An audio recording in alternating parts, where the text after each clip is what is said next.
Добар ден, почитувани. Ова е почетокот на уште една нова телма амбуланта. Денешното издание го реализираме во соработка со клиничката болница Аџибадем Систина.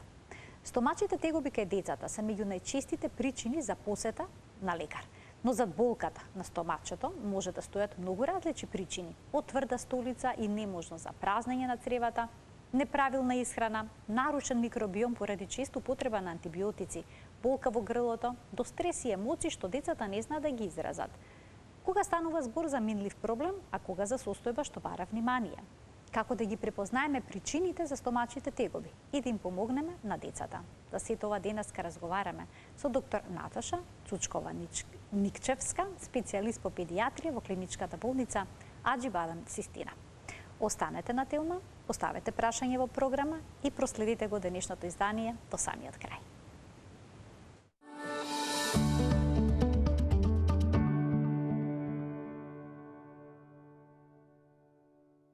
За болката во стомакот кај децата во денешната телма амбуланта зборуваме со доктор Наташа Цучкова-Никчевска, специјалист по педијатрија во Аџибадем Систина. Докторке, добре дојдовте повторно во телма амбуланта. Добар ден. Добар ден, добро ве најдов, поздрав до сите гледачи. Колку често родителите се обраќаат до педијатарот поради поплаки за болки во стомакот кај нивното дете? Болките во стомак се една од најчестите причини за кои што јавуваат родителите за преглед. Веднаш после респираторните симптоми се водечка диагноза, односно ентитет за кој се обраќаат родителите за помош во педијатриските ординации. Болката е всушност симптом, не е некоја диагноза, меѓутоа секој симптом не води кон нешто понатаму што треба да обрнеме внимание, да испитаме, да им помогнеме во решавање на нивните секојдневни проблеми. Обично во кој дел на стомакот се јавува болката кај децата? Абдоменот е поголем орган кој има повеќе органски системи во него и локализацијата на болката всушност е една од помошните наши смерници за каков тип на болка се работи, дали понатаму треба да правиме подлабоки инвестигации и така натаму. Значи може да биде локализирана најчесто околу папокот, таа функционална болка, каде што се наоѓаат мезентријалните лимфни жлезди во стомакот и најчесто се инфламирани, односно секундарно воспалени во склоп на некаква инфекција, дали е тоа воспалување на грлото или некаква температура и така натаму. Локализација на болката под ребредниот лак во предел на лажичката би укажувала на некаква болка во однос на желудникот, гастрит, повраќање и така натаму. Локализација на болката супрапубично дека може би е зафатена бешиката, некаков цистит или кај поголемите дечиња, менструални проблеми и така натаму. Болка во десниот долен квадрант би ни укажала на воспалување на слепото црево. Значи, децата обично знаат да опишат каде ги боли. Што е со оние кои што се помали, кои што не знаат да зборуваат и не знаат да кажат, ниту пак покажуваат? Помалите дечиња не знаат да опишат и да кажат, некаде веќе кажуваат на третата година.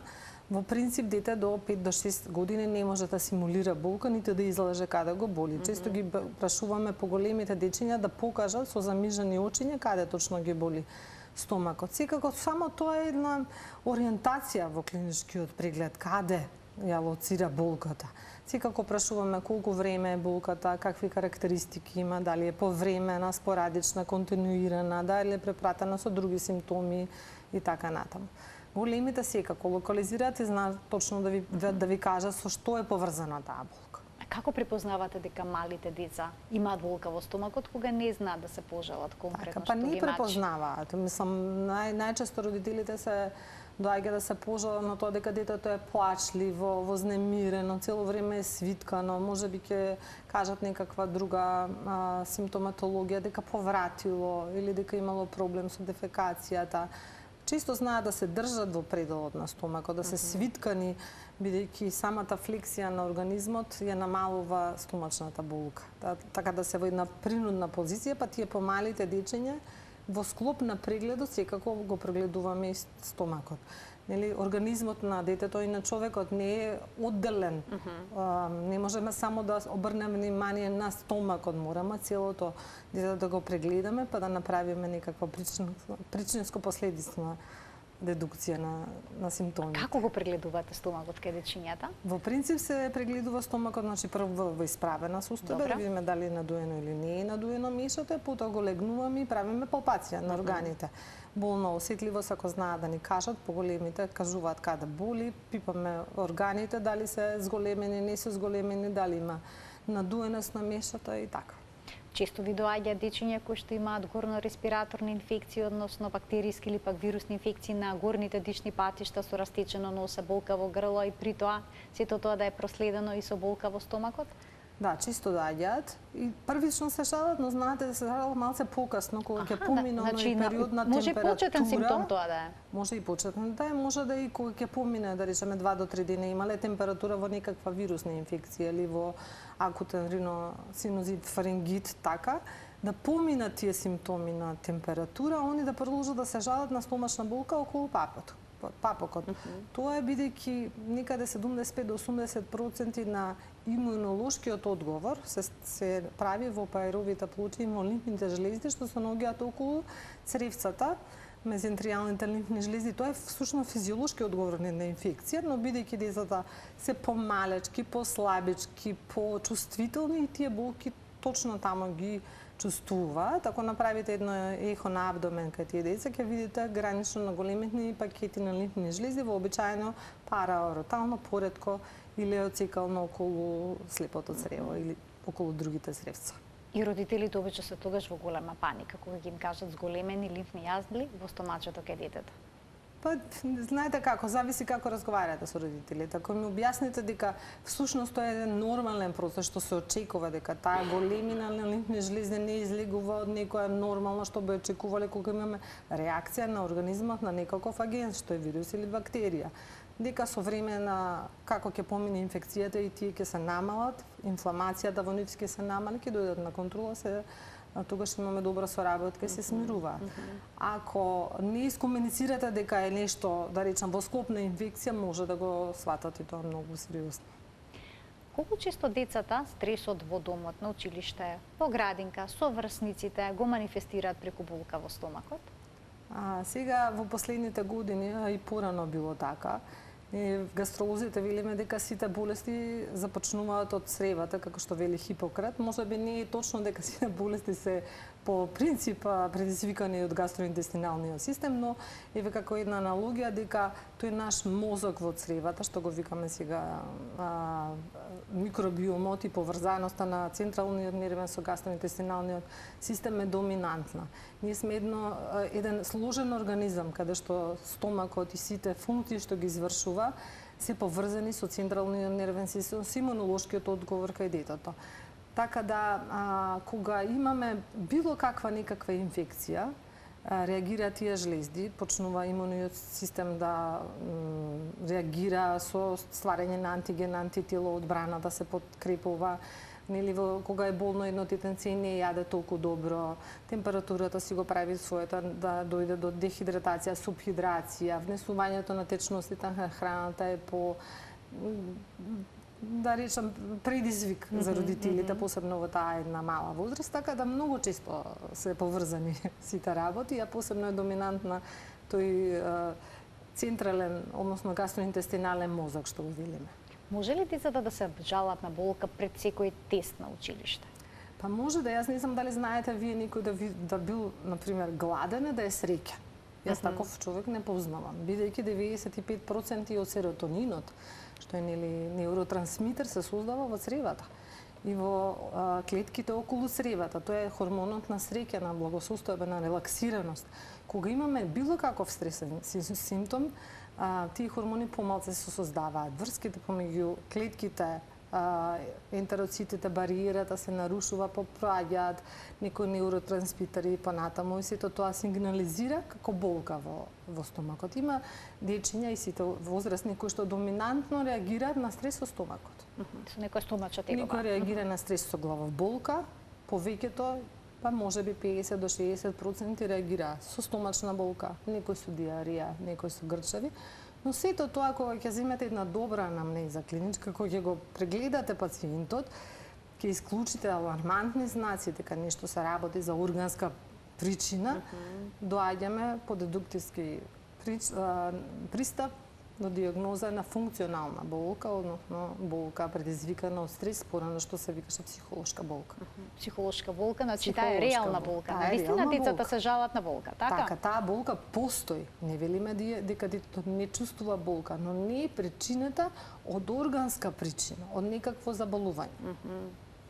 А како начинот на исхрана? Денешниот начин исхрана знаеме дека многу често е сведен на брза храна, на чипсови, пржени компирчиња, хамбургери, сокчиња, чоколадца, грицки и слично. Можат ли сите овие продукти да предизвикаат некакви нарушувања во стомакот на цревниот микробиом, а со тоа и до болки? Секако. Прво, пржената храна е солена, зачината бара повеќе ензими за дигестија, доаѓа до болки, како гастритични болки, киселината се зголемува, често пати кажуваат дека имаат киселина во устата, вкусна киселина, печење при јадење и така натаму. Понатаму, кога не внесувате правилна исхрана, вие на организмот не му понудите субстрат за тие пробиотски култури што ги давате или ги внесувате преку храна, за да може да се прави правилна дигестија. Нели имаме пребиотици, пробиотици и постбиотици. Пребиотиците ние мора да ги внесеме во исхраната. Значи мора да внесеме некаков продукт од зеленчук, овошје, месо, јајца, со влакнесни материи, за тие пробиотици имаат што да ферментираат во исхраната, па да доаѓа до развој односно стварање на постбиотските култури, што се средноланчани масни киселини, олигофруктосахариди, за да целиот микробиом биде во еден баланс. Ако вие од надвор не внесувате добра храна, секако резултатот нема да биде добар. Значи пробиотиците сами по себе не се решение доколку нема пребиотици, доколку тие немаат храна. Да. Значи затоа велам, ние не сме изолиран систем, не може само да се базираме да давам пробиотици, сум завршил работа како родител или како возрасен. Мора да дадеме добра храна како подлога за тие пробиотици. Грав, грашок, леќе боранија, така? Грав, леќе боранија, зеленчук и овошја. Зеленчук, се што има растителни влакни, целулоза во себе, така? Така, мораме да дадеме пробиотски култури, дали ќе ги дадеме преку исхраната или дополнително. Мораме здраво да живееме, да имаме здрав сон, да имаме физичка активност. Тоа е еден комплексен систем. Значи и пробиотската, природно ферментирана храна е клучна за развојот на микробиомот кај децата. Тачно, да. Кисело млеко, јогурт. Кисело млеко, јогурт, кефир, кефиранот е единствен пробиотик што е присутен во кефиранот, во кефирот, кисела зелка, кисели краставици. Но ферментирани, не со оцет. Да, тие се ферментирани. Значи се да биде со природна ферментација. Значи може да се јадат и зеленчуци, овошје, тоа зависи каде сте се родиле и во која да кажам етничка група припаѓате. Ако некој расте во Кина, секако се исхранува со нивниот тип на исхрана, тоа не значи дека нивниот тип на исхрана е полош од нашиот. Меѓутоа, ние сме во Македонија и спаѓаме во некаде медитеранскиот тип на исхрана. Тој тип на исхрана е докажано дека е најдобар за сите. И за дечињата, и за возрастните, за превенција на кардиоваскуларни болести, и за превенција на некои заболувања што може да настанат како пореметување на исхраната. Така да е сосема доволно локално на пазар што има да се јаде зеленчук, овошје, месо, јајца од локалните производи. Не мора да бидат тие скапи производи. Тие ќе помогнат во правилно развивање на цревниот микробиом, а со тоа и на добар имунитет во иднина? Така, и на микробиомот, и на давање на хранливи материи преку исхраната. Ние може да субституираме витамини и минерали и тие ги даваме често пати кај дечиња што се болни, што немаат апетит. Но првенствено мора да се понуди храна што е богата со минерали и витамини. Вие треба да понудите исхрана богата со железо, тоа е месото, со протеини, тоа се јајцата, со железо, брокола, спанак, блитва, некаков си продукт што е локален, што го има достапен на пазарот. Леќа, грав, грашак, боранија. Така да мора да дадете нешто од надвор што ќе биде субстрат за развој, не е само за микробиомот. Ние мора да мислиме за целиот организам на детето. Понекогаш родителите прават компромис кај децата кои што немаат апетит, им дозволува да јадат еднолични продукти. Например, само млеко или само лепи, некој сладок крем. и слично. Што тоа значи за развојот на цревниот микробиом и за општото здравје на цревата, но и на сите органи? Генерално не е добро тоа. Кога не ги имате сите хранливи материи, не е добро. Видете како родители, ние сите правиме компромис со нашите деца. Но тој може да биде еден ден, два.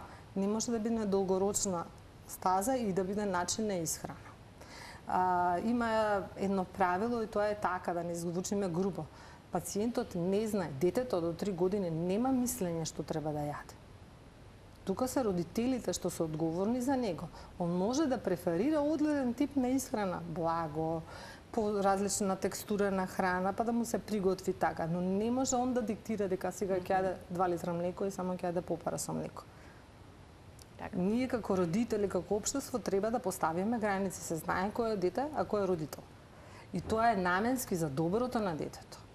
Така да, во однос на компромисите, ако се тие понекогаш, чисто кога има некаков проблем, ништо не е проблем, ни да се изаде ни благ хрем, ни млеко, меѓутоа да не се претерува.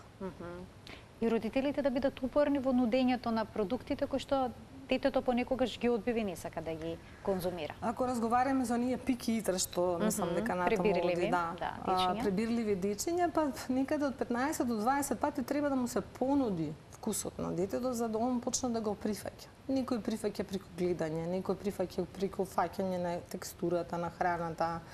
Му треба време да ја навикне храната. Не секогаш ќе ја прифати, да речеме, еве се кажавме за брокола, меѓутоа ако понудите повеќе пати, можеби ќе ја навикне. Но субституцијата ако не јаде здрава храна, на хранење на детата со млеко во нашите услови, тоа доминира во Македонија, не е добра на долги стази. Ќе ги вклучиме гледачите од овој момент, почитувани, добре дојдени си вашите прашања, но и размислување на оваа тема. Кај децата често пати се јавува проблеми со тврда столица и со празнење на цревата.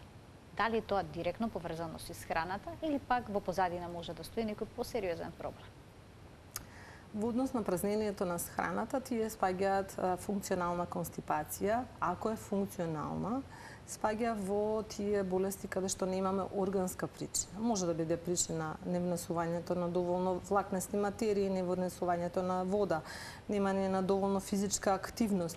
Знае понекогаш кога ќе се поремети, цревната микробиота, после давање на антибиотик што бил потребен за лекување чисто на некаква сеушна инфекција, малку да се промени таа микробиота, па да дојде до тврда столица и при самата поминување на изметот во низ дигестивниот тракт, детето да почувствува болка, па субјективно потоа да стега, посебно во оној период до 5 до 6 години, да задржува, да не сака да задржува, да прави такви стереотипни однесување кај што ќе трча, ќе клекне, некаде ќе избегнува дефекација, бидејќи тој психолошки асоцира болка со дефекација. Меѓутоа, кај одреден тип на констипација не се должи само на функционална констипација.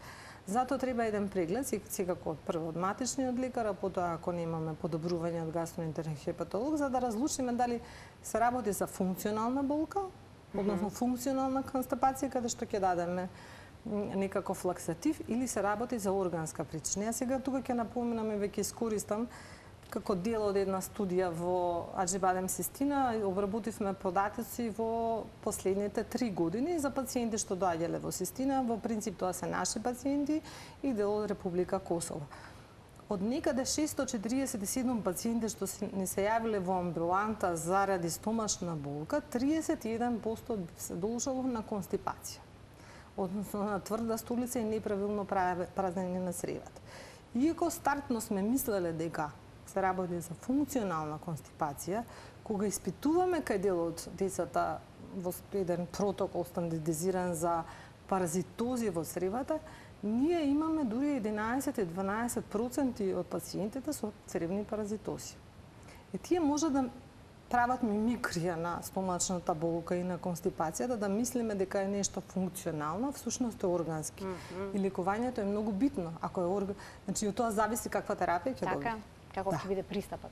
Споменавте паразити, зарем нема да се забележи промена во столицата, доколку се Па присутни и стомачни забележуваат, паразити? велат дека има нередовно празнење. Само нередовното празнење. Но Различни ништо типови има. Некој има диареја повремено, некој има некакви црвенила. Не велам дека секоја констипација е паразитоза, но мора да земеме Преди да се предвид провери. каде живееме.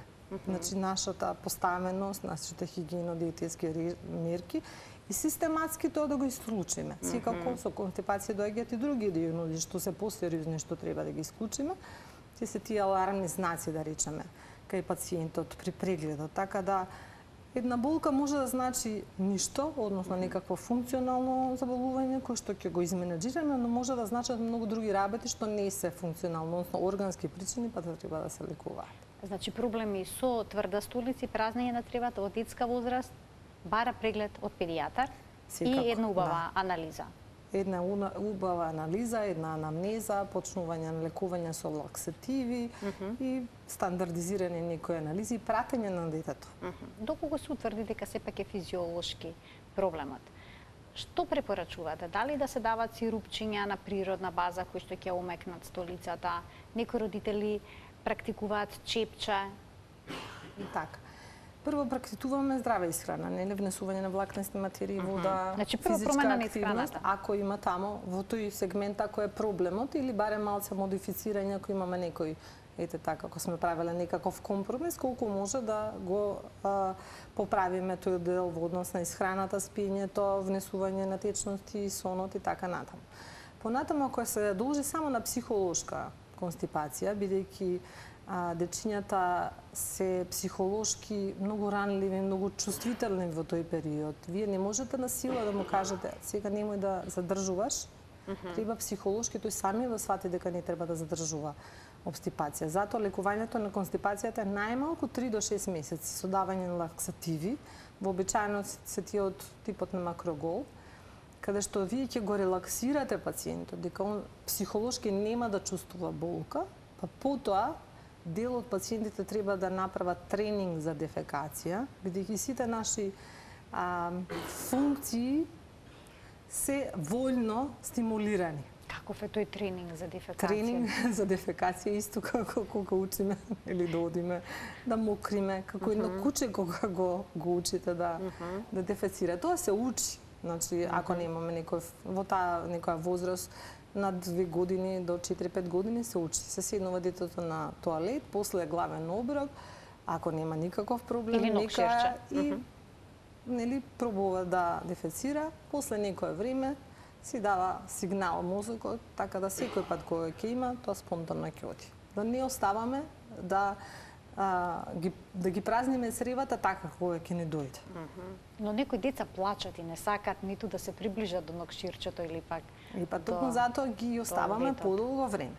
Подолго време на лаксативна терапија за да они се ослободат, кога ќе бидат психолошки спремни, кога нема да плачат, кога нема да ретенираат столица, да избегнуваат, тогаш ќе почнеме со тренингот за дефекација. Не можеме претходно, не можеме психолошки да ги буцкаме децата, еве и да речеме и прераното тргање на пелената може да услови дефекација. Значи, чекај, дај да се го да го разјасниме. Значи, многу велат моето дете многу рано ги усвои тие навики, што порано велат тоа подобро. Значи, не е така? Па некаде централниот нервен систем е спремен, по тоа што велат нели трудовите, некаде после 18-тиот месец да контролира уринирање и дефекација. Тоа се зависи од развојот на организма, нели? Некој прозборува околу година дена, некој околу 2 години. Сето тоа е во спектарот на нормалата. И на 1 година кога зборувате и на 2 години, ама разликата е 100%, нели? Е сега, кај некој дете што психолошки не е спремно, ако ја тргнете вие пелената порано од некој 18 месец или од 2 години, ќе запре тој процес, ќе почне да задржува столица. Често пати многу рано одвикнувањето, форсирање на нашите желби, нели, нашите, како да кажам, потреби да го одвикнеме детенцето од пелена, знае да доведе до такви некои транзиторни проблеми, но со еден разговор, со едно постапок постепено ќе се решат. Значи, понекогаш е добро да се врати пелената, иако родителите пробале да ја тргнат? Да, зависи која Добра. возраст е. Да. Ако прерано го направиле Ако прерано го направиле тоа, секако да се врати барем во оние ноќни периоди, да нема премногу изложување на стрес. Но гледаме деца кои што предолго носат пелена. Ето така. На 3 години, на 2, на 3 години.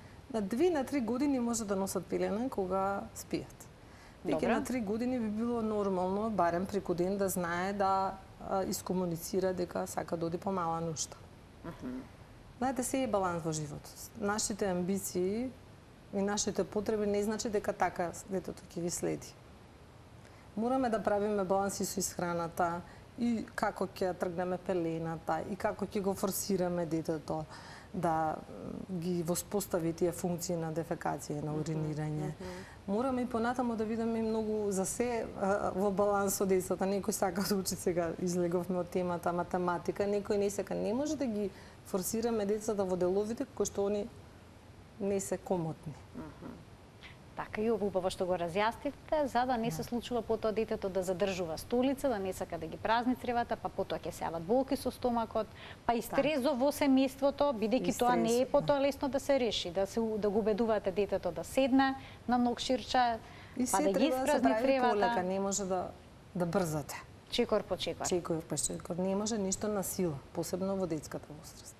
А како препознавате дека некое дете има некаква нетолеранција на одреден прехрамен продукт? Дали секогаш ќе се јави болка во стомакот? Дали таа болка би била проследена и со промени во столицата? Ќе има ли експлозивни столици? Таа експлозивна столица е сугерирана нетолеранција на шеќерот во млекото, на лактозата. Таа доминантно е некаква се интолеранција што се јавува во првите години од животот, кога е манифестна и многу значене, бидејќи 90 или 100% од храната на детето во првата година се должи на млеко или млечна формула или цицање од мајката. Така да, кога имате некаква интолеранција на лактоза, а храната е само лактоза, таа ќе биде манифестна, пак имаме проливи, експлозивни кисели, како ферментиран мирис има столицата. Можеме да ја докажеме генетски со тестови. Понатаму лактозната интолеранција често се јавува при инфекти. Кога имаме некаква инфламација, еве да речеме ротавироза, цривните рисечки се зафатени, ензимите за дигестија на храната помалку се продуцира се додека трае инфектот. Со тоа ќе имаме некаков тип на продолжена лактозна интолеранција и понатаму како се опоравува во организмот, така и ќе се врати толеранцијата на лактоза. Колку време може да трае таа транзиторна нетолеранција на лактоза? Значи, секоја диарија може да трае до 6 недели. Транзиторната интолеранција може да трае до 8, некаде до 8 недели, значи да речеме до 2 месеца. Да се намали, советуваме внесот на лактоза, односно сладко млеко со лактоза. Добра. Може да внесуваат продукти со млеко кој што е ферментирано, бидејќи за да стане ферментирано млекото, треба шеќерот од млекото, од сладкото млеко да ферментира и да стане кисело млеко. И во принцип во кисело млеко и во јогурт има мал процент на лактоза. Кој што може да го толерира? Кој што би требало повеќето од пациенти да го истолерираат. Значи би можело кисело млеко, јогурт, кефир, да. А што е со сирење, кашкавал? И па и тоа е до некаде ферментиран или термички обработен продукт, така да би требало и тоа да се толерира. Но генерално храната не се базира на млеко кога растеме. Таа се базира до година дена на млеко и пациентите имаат потреба минимум до 350 мл млеко или млечна формула до година дена да внесат во исхраната заради калциумот, витаминот Д и другите минерали и витамини. Но како растат понатаму, немаат потреба од толку млеко и млечни производи. Доволно е еднаш во денот на чаша млеко да изедат, да испијат или некаков продукт да изедат. На 2-3 дена јогурт да изедат кога се веќе 3, 4 или 6, 7 години. Не мора да се базира на пола литар млеко во исхраната. А кај оние деца како што се јавила транзиторна нетолеранција на лактоза, може ли тој проблем да трае по година, 2, 3? Генерално не би требало да трае толку. Сега знаете како се една комуникација со родителите. Они треба да ги кажат нивните симптомите на пациентот. Треба да направиме тестови, да дадеме некаков тип на исхрана или поддршка. Повторно да дојдеме на контрола. Секоја интолеранција што трае од 1 година не би рекла дека е интолеранција. Стои нешто друго во позадина? Најверојатно нешто друго стои во позадина. Пример на лактозна интолеранција практично и да не постои, бидејќи тие дечиња се многу инфаусно завршуваат уште на самото раѓање. Сите овие лактозни интолеранции што ги наоѓаме во популацијата се должат на секундарна, на адултен тип на лактозна интолеранција, така да би требало со намалување на лактозата или исклучување на еден период, па повторно враќање да се средат тие симптоми. Ако не се средат, не би рекла дека се работи само за лактозна интолеранција.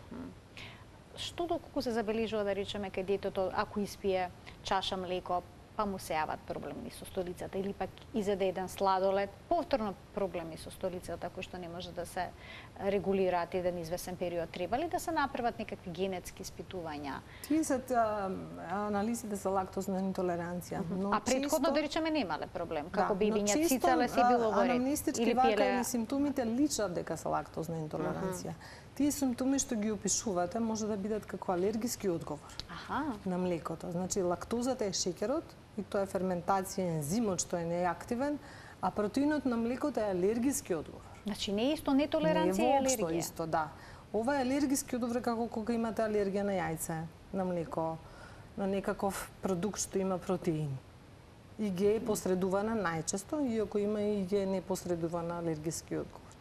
Кога веќе имаме некои такви симптоми, вообичаено правиме и алергиски тестови да видиме дали тие симптоми се должат на алергиски одговор на протеините на млекото. Какви тестови се прават? Кожни, преку крв? Како се Златен докажува стандард тоа? се кожните тестови. Се зависи од возраста. Ние имаме еден диапазон на пациенти од 0 години до некаде 16-18 години. Во различна возраст вие можете различни тестови да правите. Во дојнечката возраст се преферираат тие ИГ специфични алерготестови за протеините, фракциите на млекото, односно казинот, лакталбуминот, бета-глобулинот. Понатаму веќе како ќе може да се направат кожните алерготестови, тие се златен стандард. Децата кои што имаат стомачни тегоби и проблеми со столицата, често пати родителите сами ги диагностицираат и сметаат дека глутенот стои во позадина.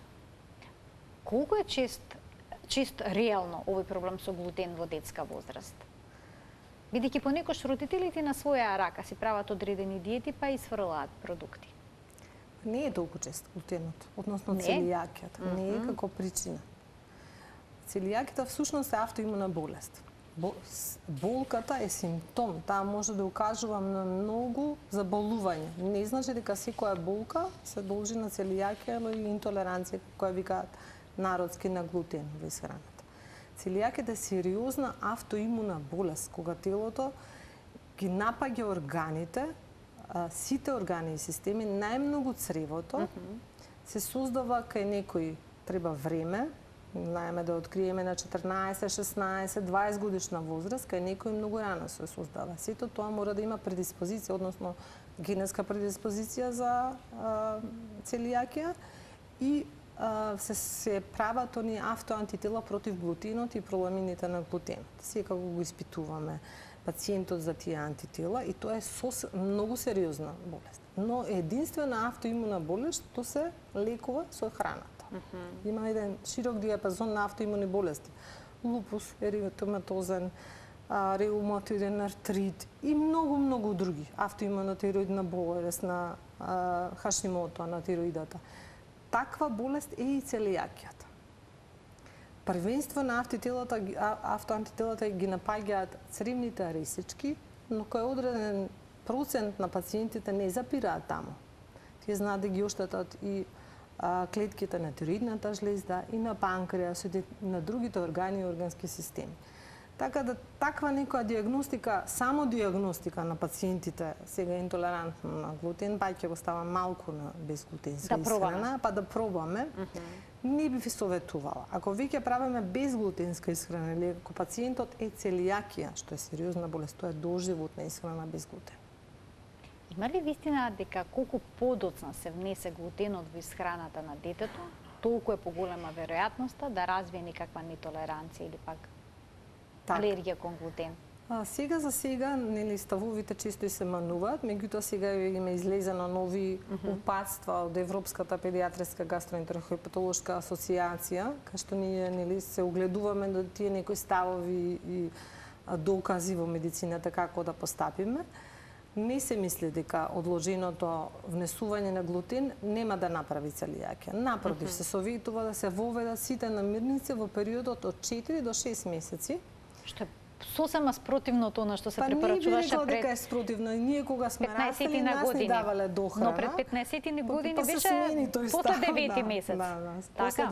Многу се менуваат тие ставови. Значи сега помеѓу 4 и 6 да се внесе. 4 и 6. Дури велат и тие високопотентните алергени, како јајца, кикирики, но по одредени упатства. Да речеме, од кога сите други продукти ќе се пробаат, јајцето тврдо се вари за да се дезинтегрираат протеините, бидејќи носител на алергискиот одговор најчесто е протеинот. Кога ќе се свари подолго време, алергискиот потенцијал се намалува. Добра. Така се дава јајцето и еднаш во неделата многу малку путерот кикирики многу убаво измела. На која возраст сега тоа да се внесе? Од 4 до 6 месеци. Од 4 до 6? Да. Порано се чекаше белко од јајце после прва година. Се чекаше. Иако и тогаш не се чекал. Се индивидуално, предходно разговаравме дека ние имавме широк диапазон на што е тоа нормално, нели? И едно дете од 3 кила е нормално, едно дете од 6 кила. Исто е нормално во некој период од 4-5 месеци. Меѓутоа, порано сме правеле проценка и сега правиме проценка. Едно дете што добро напредува, брзо расте, се дои убаво, телесната маса веќе ја има дуплирано на 3 месеци наместо на 6 месеци. Најверојатно ќе има потреба од дополнителни нутритивни елементи на возраст од 6 месеци. И порано сме давале ке тие деца порано дохрана. Бидејќи мајчиното млеко содржи се, скоро се. Меѓутоа не содржи железо, не содржи D-витамин. Па кога телесната маса се удвостручува или утростручува, протеините не се доволни, па ќе имаме некои реперкусии на крвната слика, така и пред 10 на 15 години сме гледале индивидуален пристап кај дечињата. Сега веќе тоа како упатства, да речем како да се постапи кај повеќето од дечињата. Како да се внесе путерот од кикирики? Путерот од кикирики се влесува на крај, кога се сме пробале, бидејќи нели тој период од 4 до 6 месеци не е веднаш исхрана. Едно дете од 4 месеци не може веднаш да изеде цел оброк. Треба на 2-3 дена да проба еден вкус, да речеме ориз, па јаболче, па крушка, па тиквичка. Додека научи моторно да го движи јазикот напред, назад, плука, не плука, додека изеде тој оброк до 6 месеци ви треба тренинг, 2 месеци. Кога ќе ги вовидете сите продукти, некаде 5-тиот, 6-тиот месец, еднаш неделно половина лажичка, малечка од путерот кикирики наутро се внесува. Секогаш кога се внесува нова храна, потенцијално алергена храна, како кикириките или другите, да речеме, јаготки и така натаму, мора да имате некаков сируп за алергија по дома. И ако се јави веднаш алергија со црвенило, уртики на телото или повраќање, вознемиреност, црвенило на езичето, веднаш се престанува таа храна и се дава веднаш антихистаминик во домашни услови. Но ако толерира, се мисли дека тие алергени кога, не се мисли него постојат научни студии што докажале дека тие потентни алергени ако се внесат на возраст од 4 до 6 месеци, ќе се развие побрза и подобра имунотолеранција. Па помалку ќе имаат алергија. Меѓу другото, тие бебиња повеќето цицаат, се смета дека мајчиното млеко е некаква дополнителна заштита од алергиските реакции? Се смета дека мајчиното млеко е дополнителна заштита, точно. А што е со некои што ексклузивно дојат до 6-тиот месец? Па потоа започнуваат со дохрана, бидејќи Светската здравствена организација има една таква препорака. Таа е старата препорака на Светската здравствена организација, но затоа реков се индивидуално. Ако едно дете доволно напредува, нема анемија, го следиме, нема потреба, можеме и од 5-тиот, од 6-тиот месец да воведуваме дохрана. Овие упатства се токму затоа за да немаме дефицит. на децата, во железо, во D-витамини, во раст и раздвој. Мора да му оставиме период на пациентот да ја проба, односно на бебенце, да ја проба текстурата, да научи да голта јазик, да джва, односно така да мљацкан или да голта, за да некаде после 6-7 месец имате оброк. Ако веќе почнете на 6 месеци да пробувате вкусови, пациентот ќе јаде на 7-8 месеци. Веројатноста дека ќе има железодефицитна анемија, проблеми во растот е поголема отколку ако почнете да воведувате дохрана од некаде 4-тиот до 6-тиот месец, а веќе од 6-тиот 7-тиот месец да јаде по еден оброк. Препорачувате да бидат блендирани кашичките, да бидат испасирани или пак да се даваат цели парченца храна, или сега има еден нов тренд во исхраната, се вика baby led weaning. Да. Што велите како гастро? И тоа зависи од возраста. На возраст од 4 до 6 месеци, 8 месеци не може да понудите парчиња. Понатаму можете да го пуштите детенцето со меки продукти како брокола, меко варено морковче, да ја пипка структурата, текстурата, да ја допира храната, да внесува парченце од банана, како ќе се појават запчињата малку да биде погрубо пасирана таа храна. Доколку детето не може да ја соџвака храната и почне да ја голта, ќе се јават ли стомачни тегоби? Нема да се јават. Не? Не. Понекогаш родителите ќе видат во пелената, во содржината, дека има цели парченца храна. Па може, тоа зависи од колку е брз транзитот на цревото. Може да го голтнало брзо, може да има од дента по брз транзит на храната. Така. Ама мора да му дозволиме на едно дете да научи да јаде. Како се појавуваат запчињата, значи дека е спремно да џвака, нели? Значи со појавувањето на запчињата веќе треба се мотивира детето да џвака. Се мотивира, се учи. И џвакањето се учи, и голтањето се учи, и дефекацијата, и уринирање. Се учи во животот. Како парче месо да му се понуди на детето доколку не е изблендирано? Парче месо вообичаено се нуди како ќофтенце. Мелено, како така? Мелено. Понатаму како динстано месо што е мекичко за да може да го џвака. Како растат сакаат позасоленко, по така вкусно да им биде.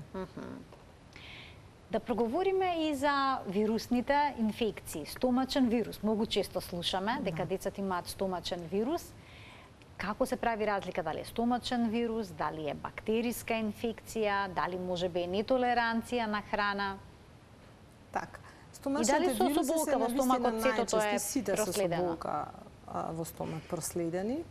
Повеќето од нив се проследени со температура, со наузеја, повраќање, вообичаено диареја.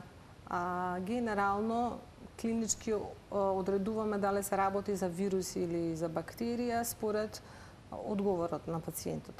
Кај вирусните инфекции не очекуваме висока температура, не очекуваме високи леукоцити, очекуваме мирно ЦРП, а да ги докажеме дали се работи за вирус или бактерија, бидејќи често пати се преклопува клиничката слика, правиме анализи микробиолошки. И така се утврдува всушност утврдуваме дали е вирус или бактерија. Треба ли детето при тоа да биде ставено на некаква диета? Кај вирусните инфекции и кај, да речеме, бактеријските салмонела, диетата се практикува само додека трае повраќањето и проливот. Кога ќе може да се толерира, да се врати на општиот негов начин на исхрана, веднаш се враќа на општиот начин на исхрана. Значи не важат веќе тие правила додека стомачето се смири? Да. Но тоа не значи дека може да му дадеме сендвич од седмица да јаде. Треба да му дадеме за секоја болест. Варена храна, готвена храна, супа, нешто што е полесно за стомакот. Но не мора ориз, варен морков. Не мора да биде незачинато, не мора да биде без месо, не мора да биде без јогурт. Дури јогурт може да се даде? Секако, нели претходно разговаравме дека таа лактозна интолеранција не е присутна кај јогуртот толку, кај киселото млеко и од навек давале нашите баби и дедовци попара со јогуртче кога сме биле болни. Така. Тоа е многу лесно. Обично колку време му е потребно на детското стомаче да се стабилизира и да се нормализира состојбата?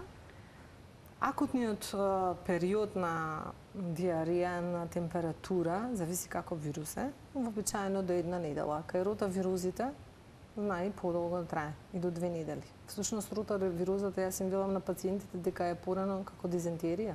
Ние затоа вакцинираме за ротавирус, тоа не е обична вироза. Тоа е вироза што прави пореметување на електролитите, диареи што се упорни, температури, спазми, болки, дехидратации. Тоа не се обични вирози. За обични вирози велиме за некоја вироза што сега има една-две потечни столици, малку ќе коригираме варена храна, ќе дадеме пробиотик, електролити и тоа ќе помине.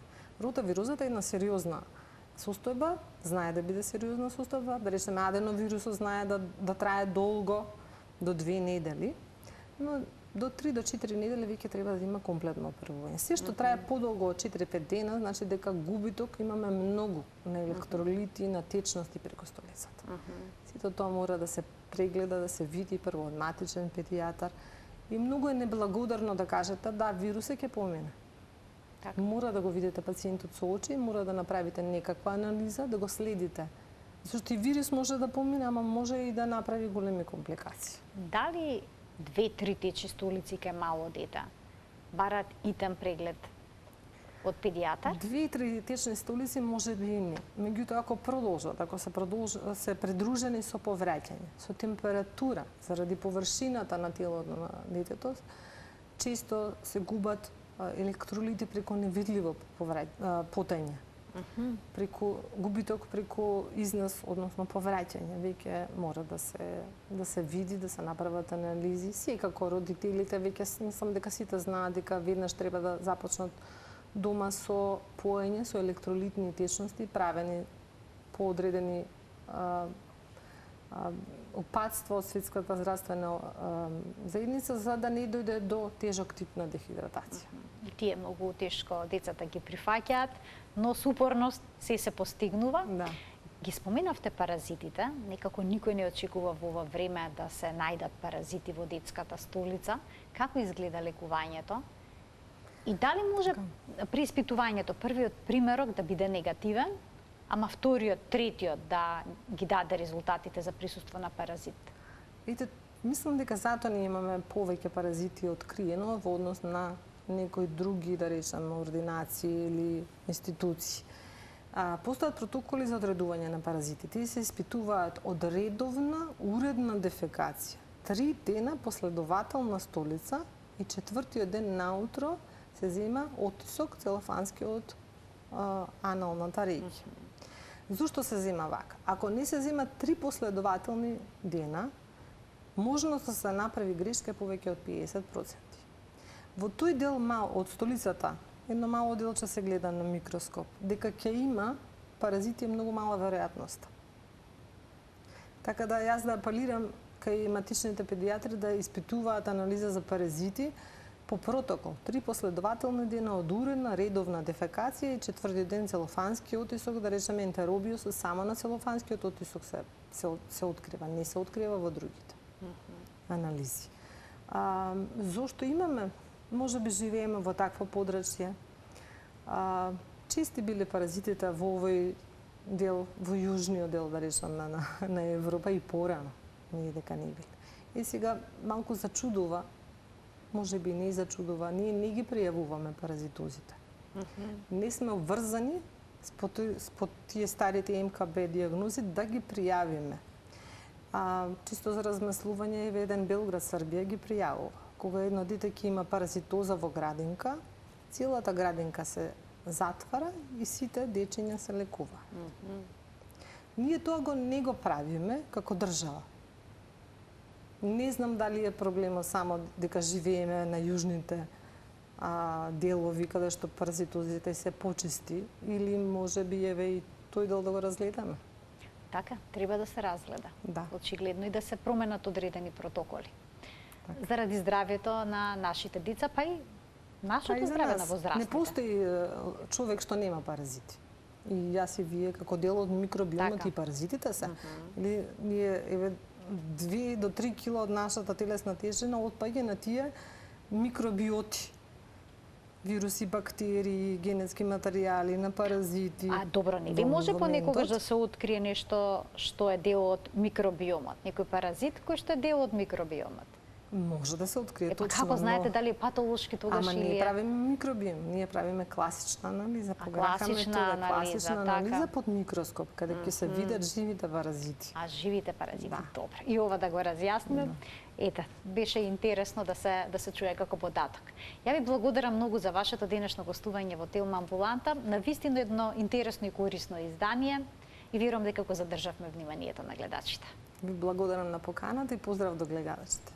Се гледаме повторно, докторке, а со гледачите се гледаме секој работен ден на Телма во редовниот термин на емисијата 12 часот и 50 минути. Почитувани, ви посакувам пријатен ден.